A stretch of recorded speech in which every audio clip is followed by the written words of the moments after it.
Mestre, eu preciso de um milagre. Transforma minha vida, meu estado. Faz tempo que eu não vejo a luz do dia. Nós queremos convidar a passar aqui à frente o Antônio Luiz Teruel, que é empresário de Campinas, São Paulo. Ele é casado com a Luzieda Teruel, aqui. Eles possuem 5 filhos, ele é proprietário da Casa do Papel em Campinas. Também é preletor e diretor regional da DONEP e presidente do capítulo 008 de Campinas. É muito bem-vindo, Antônio. Vamos receber então de modo muito bem.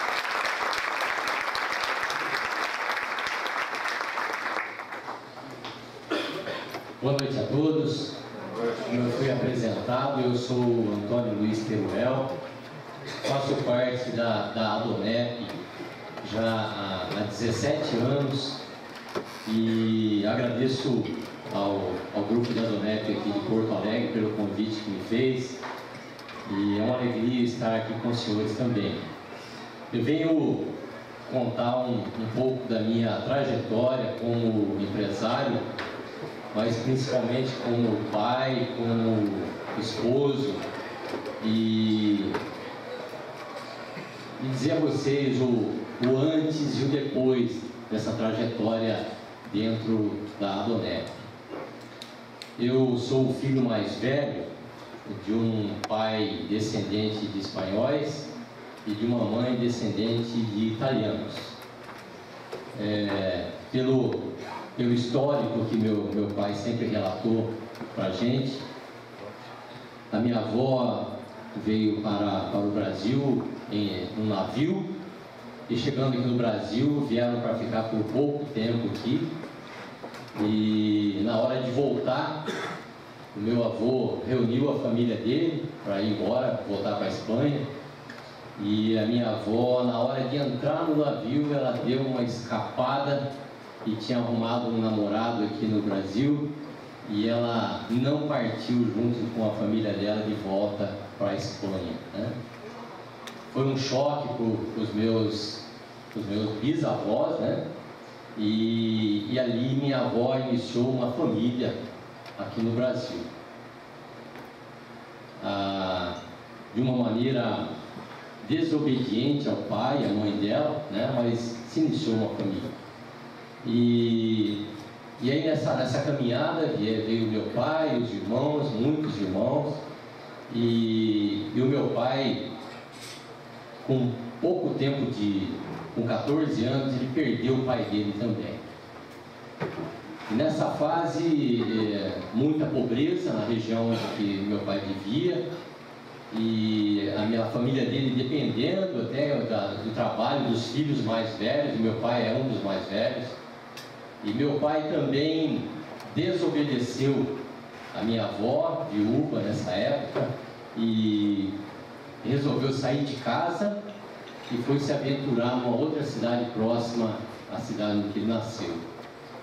E ali iniciou então uma vida, um casamento com a minha mãe, e desse casamento nasceram 4 filhos, eu sou o filho mais velho. E o meu pai,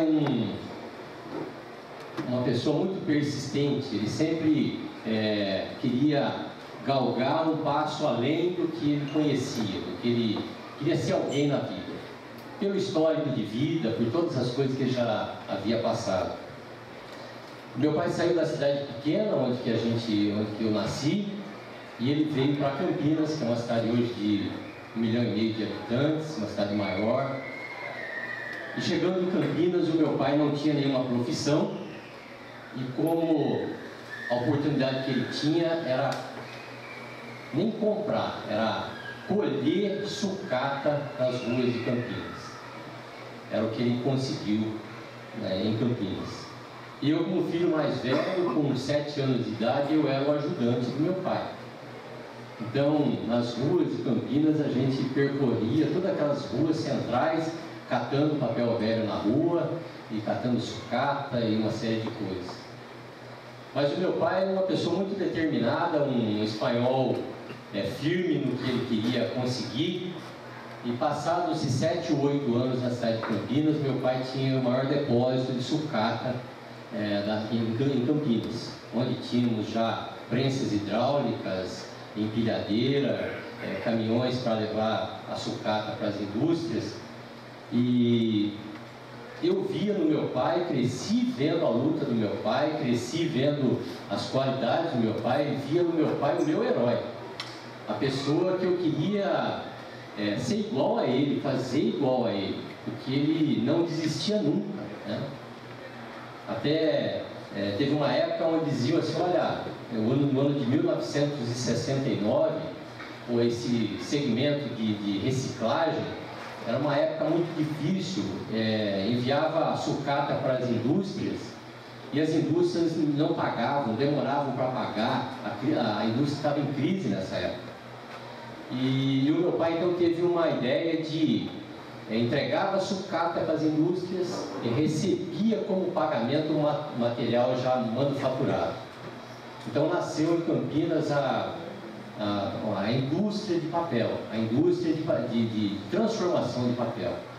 Nós entregávamos papel nas indústrias e recebíamos de volta a matéria-prima, onde que a gente imprimia bobinas de papel para padarias, para supermercados, tínhamos máquinas que fabricavam sacos de papel. Então, o pequeno depósito de sucata se transformou numa indústria. Hoje a minha família em Campinas tem uma indústria, tem 400 funcionários, tem 3 unidades em Campinas, né? Campinas, Jaguariúna e Ouro Fino, no sul de Minas. Então eu sempre vi no meu pai um lutador, uma pessoa determinada a tudo que fazia, e um vencedor, e um catador de papel velho a um industrial. Mas também vi no meu pai algumas coisas que eu pequeno não entendia. Eu via sempre meu pai saindo de casa, bem arrumado, e minha mãe triste em casa. Menino não entendia isso. Fui crescendo e depois comecei a entender que meu pai nunca teve somente a minha mãe como esposa. Meu pai sempre tinha a minha mãe, mas tinha outras mulheres em paralelo. E por várias vezes eu e meus 3 irmãos, nós tivemos o constrangimento de minha mãe pegar a gente pela mão e ir buscar meu pai na casa de mulheres que minha mãe descobria. Na minha cidade tem um local, tem uma esquina, numa rua chamada Rua Irmã Serafina, onde até hoje tem um prédio, onde tem uma escada, e onde eu tenho até hoje gravado na minha mente o meu pai descendo daquela escada, onde a minha mãe foi na porta lá e bateu aquela porta, e uma senhora lá no alto da escada, assim, vendo meu pai descer. Até hoje eu tenho na minha memória essa imagem. E por muitas outras oportunidades, o meu pai sempre passou, inclusive, a compartilhar comigo, o filho mais velho, algumas circunstâncias da vida dele. E eu fui crescendo, mas eu dizia para mim mesmo, eu não quero ser igual ao meu pai. Eu quero ser determinado ao trabalho, eu quero ser uma pessoa vencedora na atividade, mas eu não quero ser igual ao meu pai. E nessa trajetória eu cresci, me tornei um rapaz, conheci minha primeira namorada, e passado algum tempo a minha namorada estava grávida. Então eu me casei com ela. A minha família me dizia assim, falava, olha, eles me chamam de Toninho, né? Toninho, a família dela não bate com a nossa família, não vai dar certo esse seu casamento. Eu falava, não, mas eu amo a minha namorada, eu quero construir uma casinha lá no pequena, bonita, bem apresentada, quero ter uma família, quero ser... Mas dentro de mim eu falava assim, olha, eu não quero ser igual ao meu pai, eu não quero ver minha mãe chorando pelos cantos, como eu sempre vi minha mãe chorando. Minha mãe invulgou a face muito rápido, de tanto sofrimento, de tantas dores, né? Falando, não quero ser igual ao meu pai, então vou constituir agora uma família e vai dar tudo certo.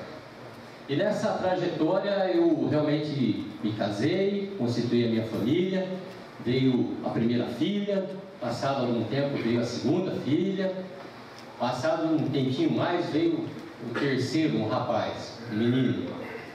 E nessa fase fomos caminhando, a indústria crescendo, eu, o filho mais velho, era o líder ali meu pai só tem o 2º ano de grupo escolar, como dizia na época, né? E, então eu era o filho mais velho, fiz uma faculdade, então tinha um domínio sobre algumas coisas ali. Mas passados-se 11 anos, um dia eu parei e comecei a perceber que eu estava cometendo o mesmo erro que meu pai tinha. Eu que disse que eu não queria ser igual ao meu pai. Eu estava traindo a minha esposa, eu estava trazendo uma série de mentiras para dentro da minha casa. O ser humano, quando ele começa a mentir, ele começa muitas vezes a acreditar na própria mentira dele. E eu criei um amigo pescador que tinha nome, tinha família. Eu criei o nome da esposa, eu disse o nome dos filhos e eu ia pescar direto com esse meu amigo. E depois, na volta da pescaria, eu passava então numa peixaria, comprava alguns peixes lá e levava para minha casa, que era fruto da minha pescaria. E eu cheguei ao ponto onde eu comecei a acreditar naquela mentira que eu tinha inventado, que eu tinha criado. Mas chegou um ponto dessa conjunto de mentiras que ficou insuportável, onde que eu não sabia mais o que inventar para as minhas escapadas, para as minhas coisas erradas que eu fazia. E um dia então eu resolvi tomar uma posição. Eu falei, olha, eu tenho o direito de ser feliz. Não sei se você já ouviu alguém dizendo isso, né? Eu tenho o direito de ser feliz. E eu falei isso para minha ex-esposa, eu falei isso com meu pai, eu falei isso com a minha mãe, eu tenho o direito de ser feliz. E eu ali acabei então o meu casamento, a contragosto de toda a minha família, a contragosto do meu pai. O meu pai então me chamou e falou assim para mim, Toninho, você está fazendo uma coisa muito errada. Você tem que fazer igual eu faço. Você tem que se manter em casa, firme, dentro da sua casa, e de vez em quando você dá suas escapadinhas. Por que você tem que separar no seu casamento? Normalmente o homem que se separa no casamento é a derrota dele. Ele vai pro vinagre, ele falava, né? Eu falava, não, mas eu tenho direito de ser feliz. E nessa fase, me separei, mudei para uma outra cidade. O meu pai e os meus irmãos na indústria disseram que não havia mais espaço para mim na indústria, porque estavam me separando no casamento, porque eu não era uma pessoa mais confiável dentro da nossa indústria. Eu não era sócio da indústria, eu não era funcionário da indústria, eu era simplesmente o filho do dono. Então eu fui obrigado a ir para uma outra cidade, iniciar um novo negócio, com a ajuda da minha família, mas totalmente solitário. E nessa fase comecei a ter grandes dificuldades com os meus filhos, porque os meus filhos não começaram a sofrer com essa separação. Eu vi, além do sofrimento dos filhos, eu passei a ter um sofrimento. Eu nunca tinha sido criado, educado longe de família. Então eu fui para um lugar sozinho trabalhar e iniciar uma nova atividade, mas muito triste, muito querendo conquistar alguma coisa nova, querendo ter uma vida nova, mas longe de tudo que eu amava dos meus filhos, dos meus pais, né? E nessa fase conheci a minha atual esposa e começamos a namorar. Em pouco tempo eu já queria me casar e iniciar uma nova família, porque eu era carente de família, carente de amor de uma casa. nos casamos, logo veio a nossa primeira filha, e nessa fase, passado-se pouco tempo do nascimento da nossa filha, a minha ex-esposa me procurou e me falou o seguinte: olha, agora você constituiu uma nova família, você tem uma nova casa, então faz o seguinte, você pega os seus 3 filhos e você leva para a sua nova esposa cuidar. E eu recebi aquela notícia de uma maneira com alegria, porque eu queria reconstruir a minha família novamente. Então, a minha esposa, que até então era uma moça solteira, agora casada com uma filha recém-nascida, de uma hora para outra ela passou a ser mãe de 4 filhos. E nessa fase, então, eu comecei a prometer para minha esposa uma série de coisas. Eu falei: olha, os filhos vão vir para a nossa casa, mas olha, eu coloco mais uma pessoa para te ajudar, e a gente vai construir uma casa maior, e vamos fazer isso, vamos fazer aquilo. Mas mal sabia eu que quando os filhos chegaram na nossa casa, além do trauma que eles tinham da separação dos pais há pouco tempo, eles receberam uma nova dose, um novo trauma da rejeição da mãe deles, onde a mãe deles abriu mão deles. E principalmente que a minha ex-esposa fizemos assim, ela foi no cartório e passou a guarda dos filhos para mim mesmo, não querendo nenhum tipo de pensão alimentícia, não querendo nada de mim. Então, os filhos foram para casa, a gente iniciou uma nova família, no meu entendimento, mas ali se iniciou uma grande confusão, porque os meus filhos não aceitavam a minha esposa como mãe, e realmente ela não era.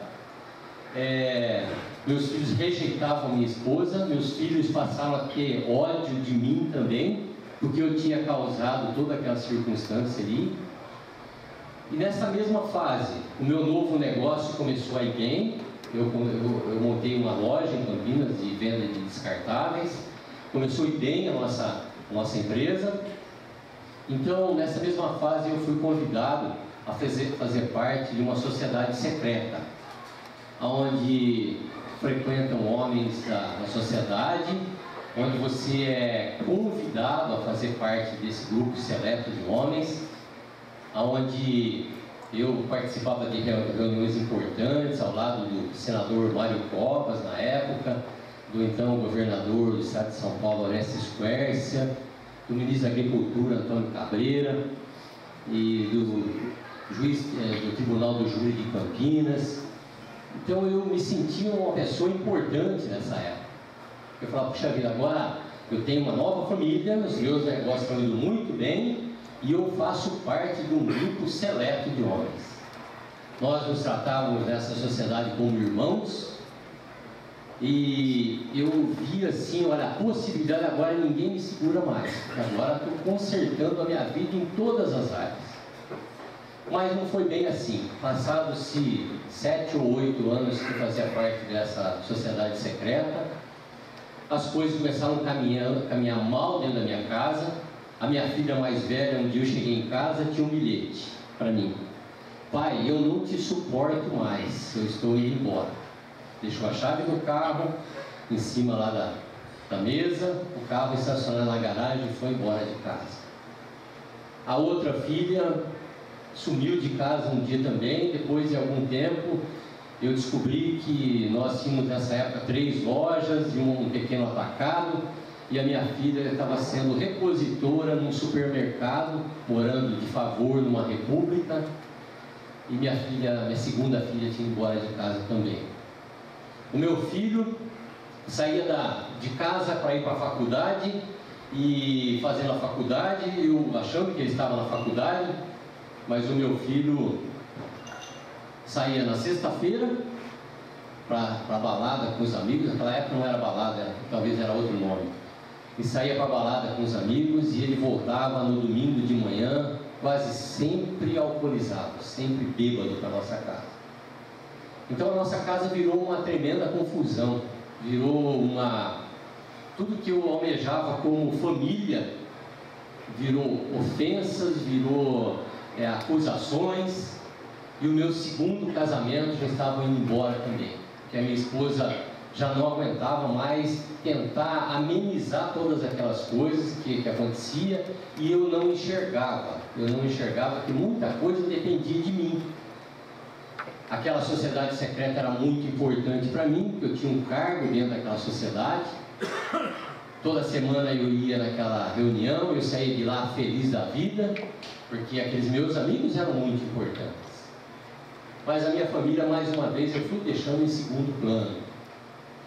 Até que os negócios começaram a ir mal também, onde eu precisei começar a emprestar, a descontar título em banco que eu não estava acostumado a descontar. A descontar cheques de clientes, cheques pré-datados, que eu não estava acostumado a fazer isso. Eu comecei então a buscar recursos em banco para suprir aquela minha necessidade. Eu me achava uma pessoa capacitada. Eu, de uma separação, constituí uma nova família, de uma pequena empresa, hoje eu tinha uma empresa já com quase 50 funcionários, então eu me achava assim que eu era uma pessoa capacitada. Mas ali eu comecei então a ter dificuldade financeira, comecei a buscar recursos, e todos aqueles recursos que eu buscava, eles eram insuficientes para mim cobrir o que eu precisava cobrir. Então, nessa época, bancos não eram mais suficientes, comecei a buscar factoring, a factoring também não era suficiente, comecei a buscar agiota. Eu acho que aqui em Porto Alegre não tem nada dessas coisas, né? Em Campinas tem bastante, aqui em Porto Alegre deve ser diferente. E eu comecei a buscar então recurso nessas fontes de recursos. Pessoas boazinhas que me emprestavam dinheiro a um juro baratinho, né? E tudo aquilo não era suficiente, ao ponto que os títulos foram insuficientes, as duplicatas eram insuficientes.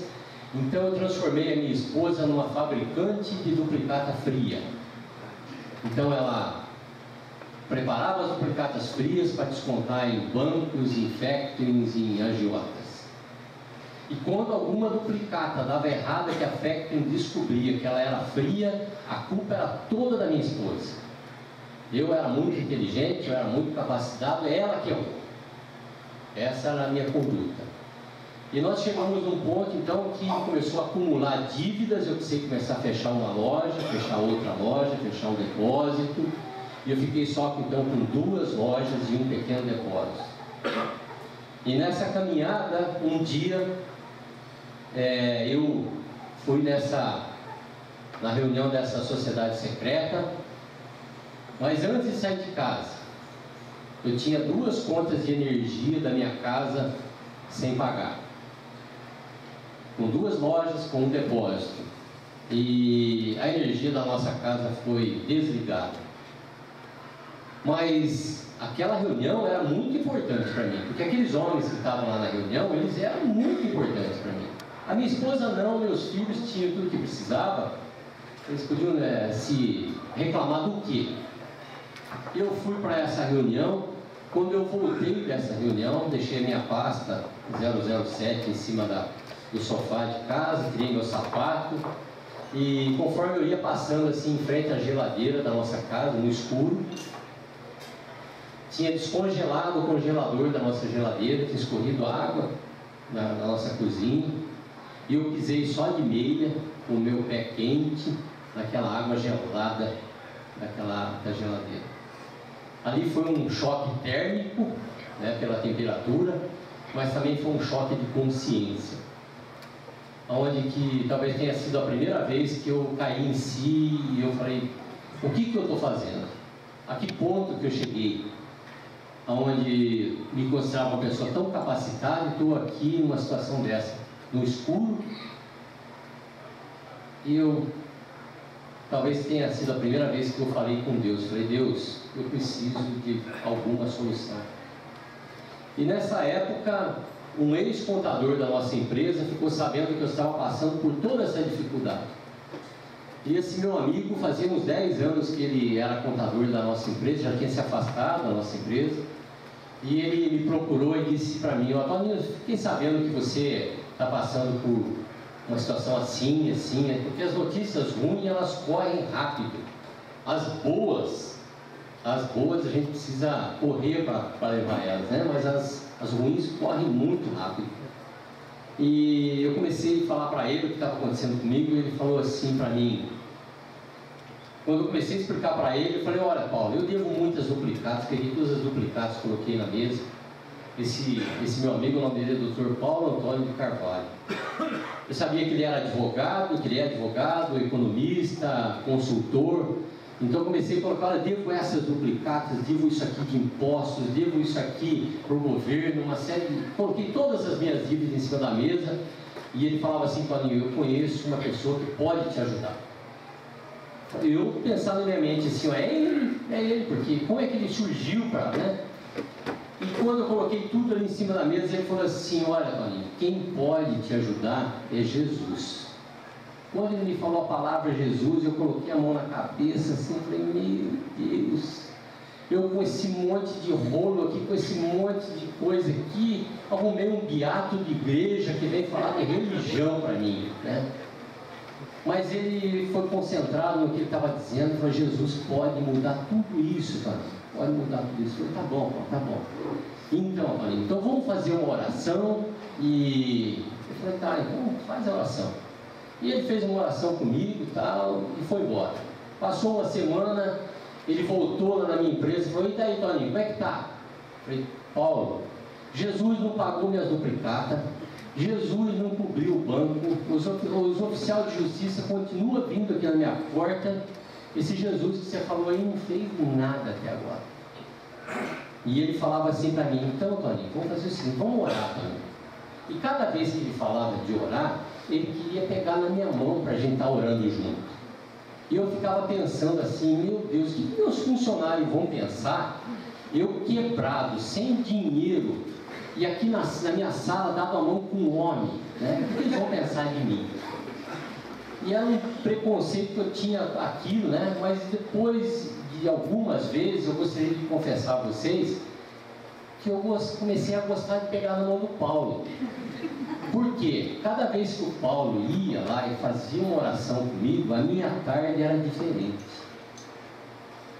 Ele falava do amor de Deus, ele falava de Jesus, ele falava que Jesus podia mudar a minha vida, que Jesus podia consertar toda aquela situação que eu tinha feito tudo de errado, que Deus era um Deus de misericórdia, que Ele via o meu coração, Ele não via as circunstâncias.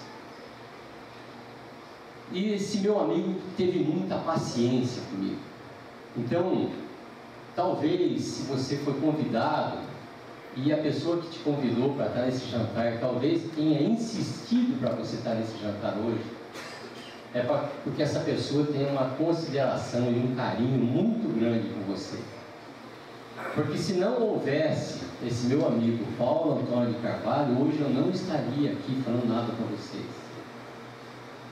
Através desse homem que separou um tempo da vida dele para dedicar aquele pouco de tempo para mim, toda uma circunstância foi mudada, toda uma situação foi mudada. E ele então me convidou para ir numa reunião da Adonep. E quando eu falei para minha esposa de Adonep, nós não sabíamos o que é isso, Adonep. Veio na nossa mente tantas coisas. Eu achava que era alguma associação que a gente ia lá para se inscrever, para vender alguma coisa, e eu fui todo prevenido, falando assim que, olha, se fosse para tomar dinheiro de mim, que eu não ia entrar nessa. Mas depois, quando a gente foi chegando perto, eu falei: tomar que dinheiro? Não tem nada para perder, né? Então a gente vai para lá.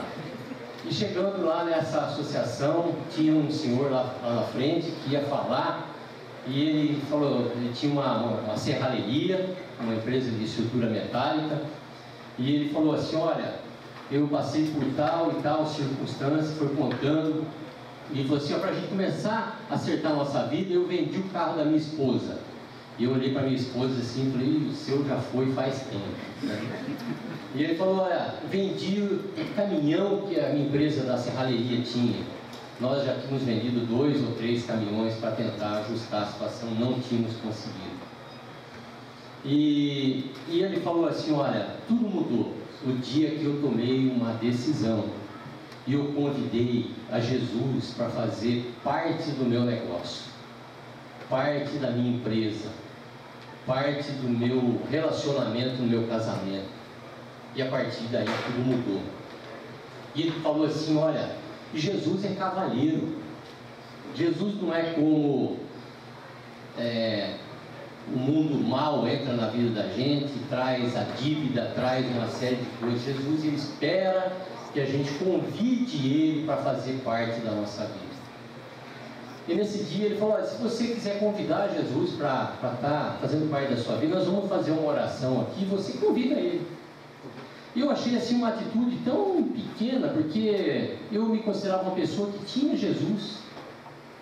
Eu sempre frequentei uma igreja, eu ia à missa todos os domingos, a minha família sempre foi uma família religiosa, e eu não entendia por que eu tinha que convidar Jesus, porque eu já fazia parte da família dele. Mas eu não sabia que aquele convite tinha que ser um convite particular, onde que Jesus realmente me acolhesse realmente como filho dele. Eu era um religioso, eu entrava na igreja, ouvia o que se falava ali, e não via a hora que aquilo terminava para ir embora logo, porque eu tinha outros compromissos. A minha prioridade não era estar ouvindo o que eu ouvia, a minha prioridade era, eu tinha um churrasco para fazer, eu tinha uma série de coisas. E eu chegando nesse dia, então fiz esse convite com Deus, para que ele participasse da minha vida, e fomos para casa, esperando que alguma coisa de mágico acontecesse na minha vida, mas as coisas continuaram da mesma maneira. Onde que eu precisava trabalhar mais e mais, onde a minha esposa precisava fazer mais coisas que eu indicava para ela fazer, coisas erradas, atrapalhadas na contabilidade e tudo, até que um dia eu realmente caí na real e convidei a Deus para fazer parte da minha vida. Nessa sociedade secreta, eu precisei daqueles meus irmãos da sociedade secreta, mas eu ouvi uma série de desculpas convincentes, mas nenhum daqueles meus irmãos pôde me ajudar. E até que um dia, uma noite, eu tive um sonho, onde me dizia assim: olha, Toninho, pega aquela bobina de plástico bolha que você tem lá dentro da sua loja, coloca lá na porta da sua loja, coloca um cartaz: temos plástico bolha. E eu falei para minha esposa: eu tive um sonho maluco essa noite disso, aquela bobina de plástico bolha que não vende. Quem que vai comprar aquilo? O material não vende. Isso foi no ano de 1997. E minha esposa falou assim: olha, você não tem ouvido na Donep que Deus muda? Que Deus pode transformar a nossa vida? Basta que você creia. E eu parei para pensar, falei: eu creio porque eu preciso crer. Eu não tenho outra alternativa senão crer que alguma coisa pode mudar na minha vida. E eu levei aquela bobina de plástico bolha na porta da minha loja, fiz um cartaz à mão mesmo: temos plástico bolha. Naquela semana, aquela bobina de plástico bolha foi embora, precisei pedir mais uma. Depois, na próxima semana, pedi mais 3 ou 4, 10, 20. Em 3 meses, nós vendimos mais de 200 bobinas de plástico bolha por mês. Então, eu comecei a ver, eu tinha mais de 2.000 itens dentro da minha loja e eu era uma pessoa totalmente quebrada. E com aquele um produto que Deus me apresentou, nós começamos a mudar então aquela história da nossa empresa. E ali as coisas começaram a caminhar bem, e os negócios começaram a se avolumar, e as contas que tinham que pagar, credores que a gente não tinha mais crédito, começaram a nos procurar para fazer acertos, mas também para vender produtos para a gente, coisa que a gente não acreditava que pudesse acontecer mais. Nessa época, para vocês terem uma ideia, minha dívida era perto de R$1 milhão, e eu faturava R$50 mil por mês nas 2 lojas que eu tinha. E então eu vi ali Deus começar a agir na nossa vida. Eu vi a minha filha mais velha um dia voltar para casa e conversar comigo e pedir perdão para mim de algumas coisas. Nessa mesma época, os meus 3 filhos vieram me confessar que enquanto eu lutava com todas essas dificuldades, eles tinham acesso ao nosso faturamento, ao caixa da nossa loja, e eu me achava assim uma pessoa inteligente, um pai rígido, um pai austero, e os meus 3 filhos desviavam valores do nosso caixa para as baladas, para as noitadas deles, e eu achava que eu tinha controle de todas as coisas.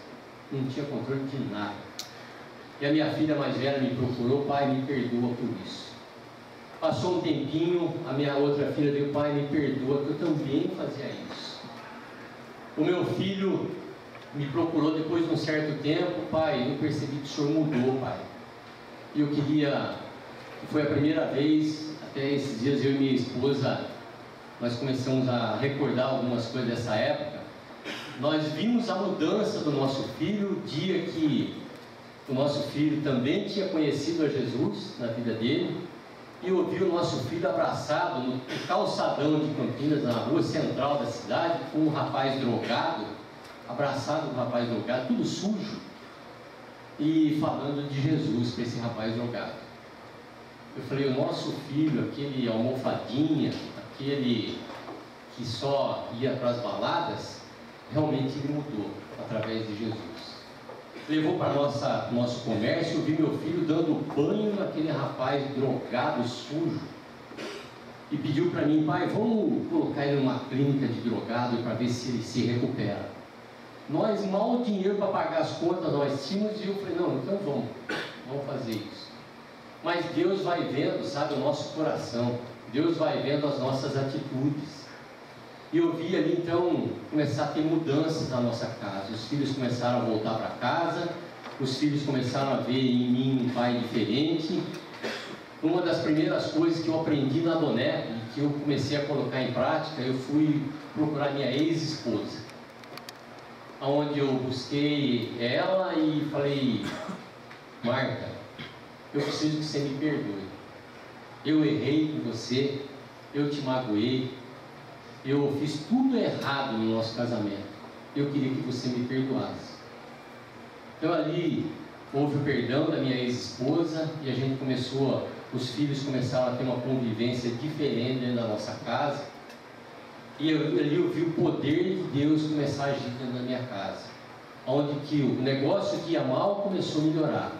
O casamento que eu quase tinha perdido, meu segundo casamento, Deus começou a restaurar o meu amor pela minha esposa, a restaurar o meu amor pelos meus filhos. E nós então começamos a reerguer a empresa. Isso no ano de 2002. Nós estávamos com a empresa já praticamente equilibrada, onde as contas já estavam se pagando, aonde que eu não via assim nenhum estalo assim das coisas acontecendo de uma hora para outra, mas Deus provendo assim todas as nossas necessidades, onde o nosso faturamento aumentou, o nosso lucro aumentou, as contas começaram a ser pagas. Mas no dia 17 de fevereiro do ano de 2003, quando as coisas estavam quase equilibradas, em Campinas deu uma grande inundação na cidade de Campinas. E a minha loja, ela ficava ao lado do córrego que tem lá no avenida, se chama Avenida Zimbo Maia. E nessa avenida a água subiu tanto que subiu 1,70 m acima do nível da avenida. A minha loja fica ao lado dessa avenida, e todo o nosso estoque foi inundado, toda a nossa loja foi inundada. O nosso estoque fica no subsolo da loja. Então nós perdemos nessa época perto de R$700 mil de estoque na nossa loja. Eu e minha filha, nessa época, já todos os meus filhos trabalhando comigo novamente, nós precisamos subir numa laje que tem lá na nossa loja, e começamos a ver as mercadorias saindo porta fora. Eram 4 horas da tarde isso, e no lugar onde que as mercadorias se chegavam assim, pessoas com carros, caminhonetes paravam, saqueavam, levavam embora o que saía inteiro da loja. E minha esposa ficou desesperada e meus filhos desesperados, mas nesse momento aí eu vi a presença de Deus na minha vida. Em momento nenhum eu me desesperei, eu fiquei falando assim com Deus: Deus, se o Senhor permite que isso está acontecendo, é porque o Senhor tem alguma coisa melhor para mim. Porque eu não creio que com tudo isso que o Senhor já tem feito na minha vida, agora o Senhor vai me abandonar, agora o Senhor vai deixar tudo se perder novamente. Mas Deus é maravilhoso. E eu me esqueci, isso foi dia 17 de fevereiro, no dia seguinte, dia 18 de fevereiro, a Donep tinha promovido um grande café da manhã para empresários lá em Campinas. E o Toninho tinha sido convidado a falar para aqueles 100 empresários mais ou menos que estavam ali, tudo que Deus tinha feito na vida do Toninho, que Deus tinha restaurado a empresa dele, que Deus tinha restaurado o casamento dele, que Deus tinha trazido os filhos dele de volta. E quando eu cheguei em casa, umas 9 horas da noite, eu comecei então a brigar com Deus.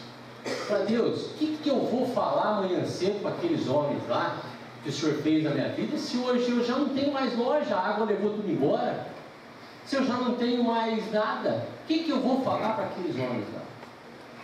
E aqui foi uma briga a noite toda, eu e Deus ali, o que eu vou falar, o que eu vou falar, mas aí eu já estava conhecendo um pouco de um livro que a gente fala aqui na Donep, que se chama o Manual do Fabricante. Quando você compra um carro, você tem um manual dentro do porta-malas do carro. Deus, quando nos fez, Ele fez um manual que se chama Bíblia. E eu tinha começado a conhecer um pouquinho daquele livro que eu não conhecia nada. E uma das coisas que eu aprendi na Donep aqui, que eu tinha memorizado, era um versículo que dizia assim, olha: buscai, pois, em primeiro lugar, o reino de Deus e a sua justiça, e as demais coisas vos serão acrescentadas. E esse versículo ficou martelando na minha cabeça a noite toda: buscar em primeiro lugar o reino de Deus, buscar em primeiro lugar o reino de Deus. Eu acordei de manhã, o café da manhã era 7 da manhã, falei para minha esposa: eu vou lá no café da manhã. Quando eu estou chegando no local que vai ser o café da manhã, meu irmão me ligou e falou: Toninho, onde você está indo? Eu falei: estou indo no café da manhã da Donep. Eu falei: você está ficando doido? A sua loja acabou tudo, a sua loja está lá, o pessoal vai estar te esperando lá para começar a limpar o que está lá, e você vai no café da manhã da Donep? Meu irmão não entendeu nada, mas eu sabia o que eu estava fazendo. E ali naquele café da manhã, eu falei tudo que Deus tinha feito na minha vida. Eu falei que Deus tinha restaurado o meu casamento, o meu amor com a minha esposa. Deus tinha restaurado os meus filhos, trazido de volta para casa aqueles que eu tinha perdido. Deus tinha mudado o meu relacionamento com o único filho homem que eu tenho, que era o meu melhor amigo, que era o meu ajudante na empresa. Eu falei que Deus é maravilhoso, que Ele tinha mudado tudo na minha vida, mas que eu precisava ir embora porque eu não tinha mais empresa, porque a água tinha levado tudo embora. E aqueles meus amigos ali da Donep, mais uma vez, deram a mão para mim, e ali foi a pegar na mão dos meus irmãos ali da Donep, meus amigos da Donep, e falar com Deus. E quando nós falamos com Deus ali, nós oramos para que Deus restaurasse tudo que havia se perdido na minha empresa. E o que eu quero dizer a vocês, que nessa segunda fase da nossa vida, Deus é tão fiel, Deus é tão maravilhoso, Deus é tão grandioso, que nós não tivemos um cheque devolvido.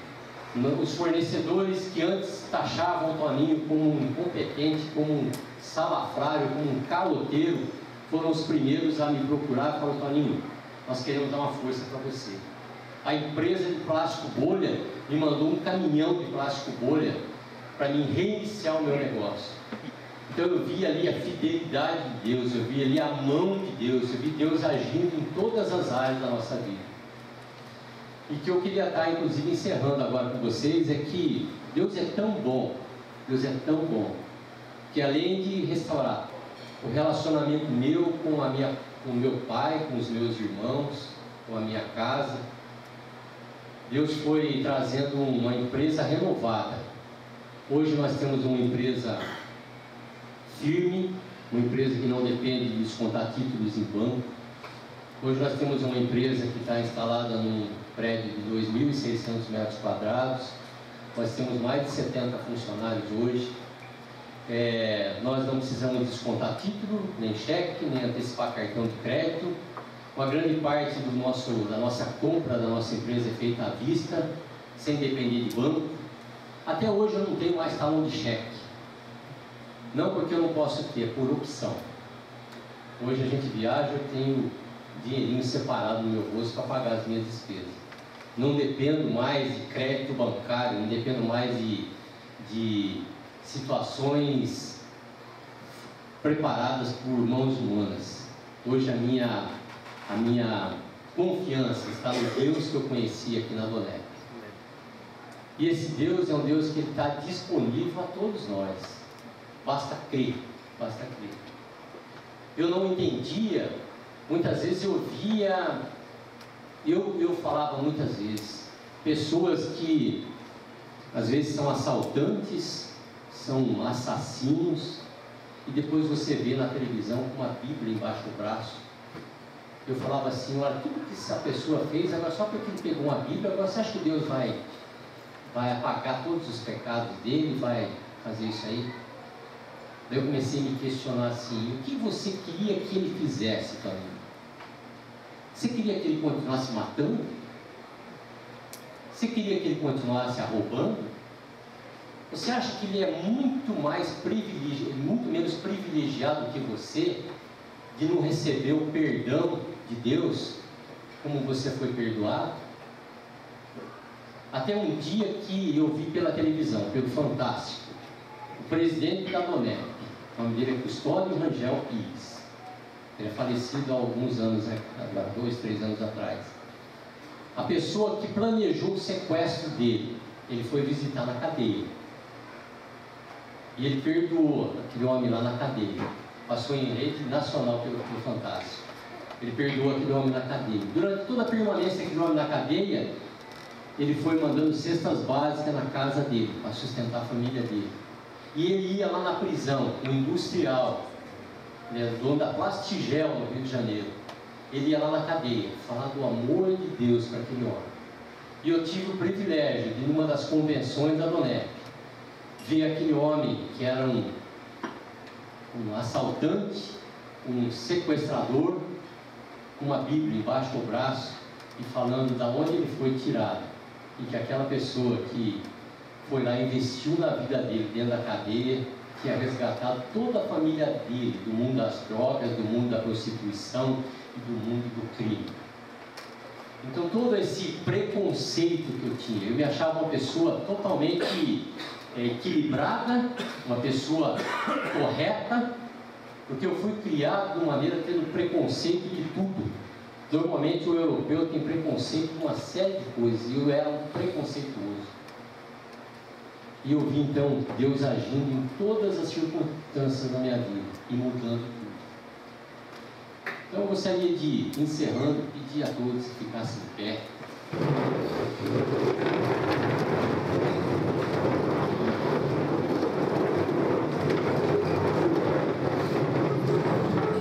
E antes de eu estar encerrando, eu queria contar para vocês uma historinha pequena e rápida. Jesus um dia estava caminhando, isso fala no manual do fabricante, ele estava caminhando e veio um cego de nascença, tinha nascido cego, e os discípulos de Jesus falaram assim para ele: Jesus, quem pecou? Foi ele ou foi os pais dele para que ele nascesse cego? Essa pergunta, por muitas vezes, eu fiz para mim mesmo: aonde que eu errei? Será que meus pais ensinaram coisa errada para mim? Aonde que eu errei para fazer tantas coisas erradas assim? E Jesus falou assim para os discípulos dele, ele falou: olha, nem ele pecou e nem os pais dele pecaram. Porque isso aconteceu para que se manifestasse através da vida desse cego o poder de Deus, que Deus podia estar curando ele daquela cegueira. E Jesus faz umas coisas malucas. Jesus pegou, cuspiu no chão, fez lodo com a saliva, passou no olho daquele cego e falou: agora faz o seguinte, vai lá naquele tanque lá, se lava e volta aqui. O cego foi lá, lavou o olho e quando voltou ele estava enxergando. E as pessoas olhavam para aquele cego e falavam assim: mas será que é aquele cego que estava lá pedindo esmola lá na beira da igreja? Mas parece que ele, mas acho que não é ele não, parece que é ele, mas agora ele enxerga. O que eu quero dizer a vocês, se Jesus não tivesse feito um milagre na minha vida, não tivesse me tirado lá debaixo da podridão que eu estava, não tivesse transformado toda a minha vida através de coisas malucas que Jesus faz, hoje eu não teria nenhuma história para contar aqui para vocês da minha vida. Esse é o Deus que eu conheci, esse é o Deus que mudou a minha vida, e esse é o Deus que pode mudar qualquer circunstância na nossa vida. E no manual do fabricante, ele fala assim: se com a tua boca, porque Jesus, Deus é Espírito, Ele não pode estar presente aqui para fazer a gente assinar nenhum tipo de compromisso com Ele. Ele espera que a gente declare com a nossa boca, fazendo um acordo com Ele, fazendo um pacto com Ele. Lá fala assim: se com a tua boca confessares a Jesus como o Senhor da sua vida, e creres no seu coração que Ele veio, morreu e ressuscitou, então, é uma condição, então será salvo. E essa salvação que ele diz é para uma vida eterna junto com ele, e também uma salvação das nossas muitas lutas aqui que a gente tem, que a gente não sabe como resolver. Então essa é a condição que Deus deixa registrado no livro dele, que é a Bíblia, para que a gente possa ter um início de relacionamento com ele.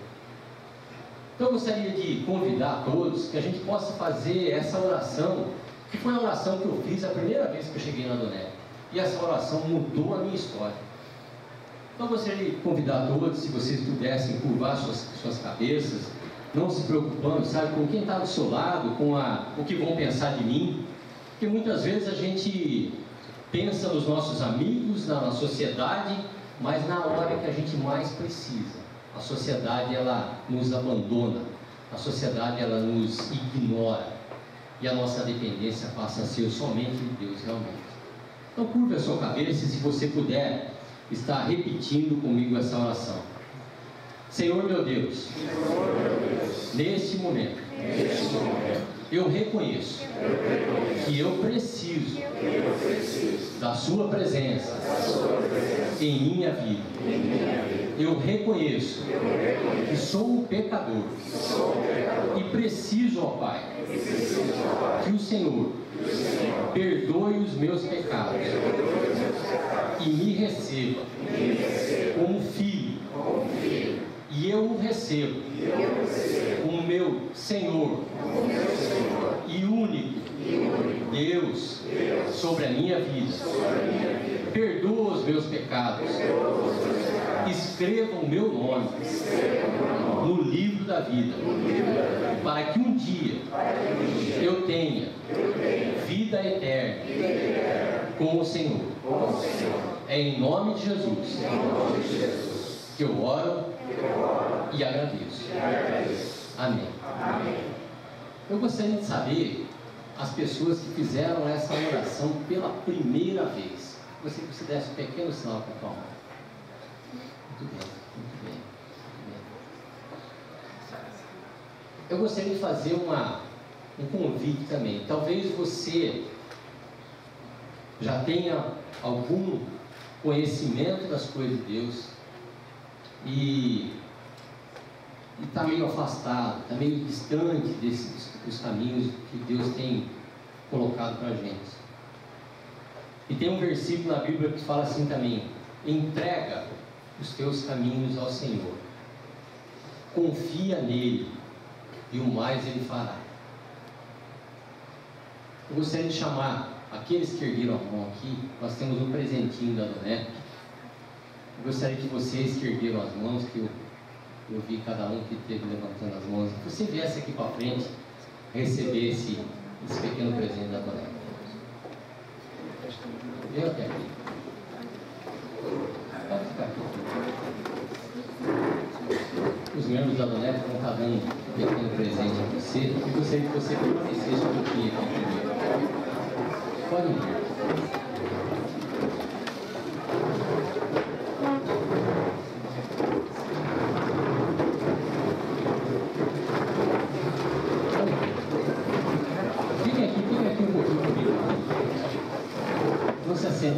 Os que ficaram podem se sentar, os que estão na frente, fiquem aqui um pouquinho. Vou fazer um grande círculo aqui. Pode chegar mais perto.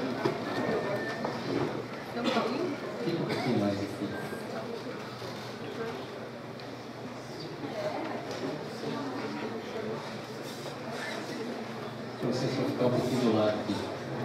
Eu gostaria de estar chamando aqui o meu amigo Cláudio, que ele desce aqui um pouquinho, que ele sempre viaja comigo. Eu gostaria que o Cláudio fizesse uma oração com vocês. Vocês entenderam os propósitos de Deus, vocês entenderam o convite de Deus com cada um, mas é necessário que a gente permaneça nesse firme propósito, né? Então eu gostaria que o Cláudio estivesse orando com vocês, para que cada um de vocês estivessem firmes e fortes durante toda essa caminhada que está se iniciando hoje. Ok, vou orar com vocês então agora nesse minuto. Inclina a sua cabeça mais uma vez para a sua atenção não ser desviada.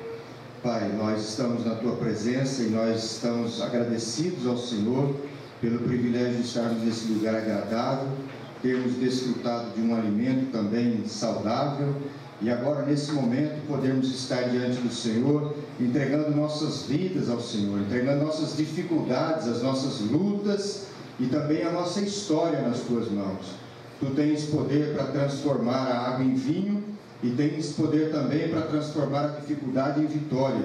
E nós te pedimos agora em nome de Jesus que Tu entres com providência na vida de cada um desses que têm se manifestado necessitados da Tua ajuda. Todos nós, Pai, nessa noite, precisamos de um toque especial do Senhor. Cada um em uma área ou em mais de uma área, mas o fato é de que nós precisamos do Senhor. E estamos na Tua presença nessa hora, clamando a Tua ajuda, pedindo que o Senhor olhe para nós com misericórdia e nos dê da Tua graça, a Tua orientação. Ó Deus, aquele que está entristecido, Tu és o Deus da alegria. Aquele que está, ó Deus, sem orientação, Tu és aquele que nos guia a toda a verdade. E nós te pedimos em nome de Jesus, que o Senhor nessa noite tome a vida de cada um desses, escreva o nome no livro da vida e determine a cada um deles, ó Pai, que dessa data em diante a sua história comece a ser novamente escrita, com um novo caminho, com uma nova direção, com uma nova orientação dada pelo Senhor. Pai, nós te agradecemos pelo privilégio que é podermos estar na Tua presença nessa hora e entregamos a vida de cada um desses aos Teus cuidados. O fazemos com gratidão pela oportunidade que nos concede e fazemos também em nome de Jesus. Amém e amém. Eu gostaria de também dizer a vocês, aqui na Adonep, vocês receberam um convite para uma próxima reunião, para próximos eventos. É uma caminhada. Na Adonep a gente aprende a caminhar com Deus. Independente de religião, independente de igreja, independente de qualquer coisa. A Adonep nos ensina a ter um relacionamento com Deus. Então eu gostaria de pedir a cada um de vocês. Eu não viajei mais de 1000 quilômetros para vir aqui contar uma historinha. Eu vim de lá aqui para falar de uma coisa real, do que Deus fez na minha vida e pode fazer na vida de qualquer um. Basta que você creia e basta que você busque. Então, a Adonep me ensinou a conhecer mais de perto esse Deus que eu falei para vocês. E todas as coisas materiais, sabe, empresa, muitas coisas, isso é segundo plano.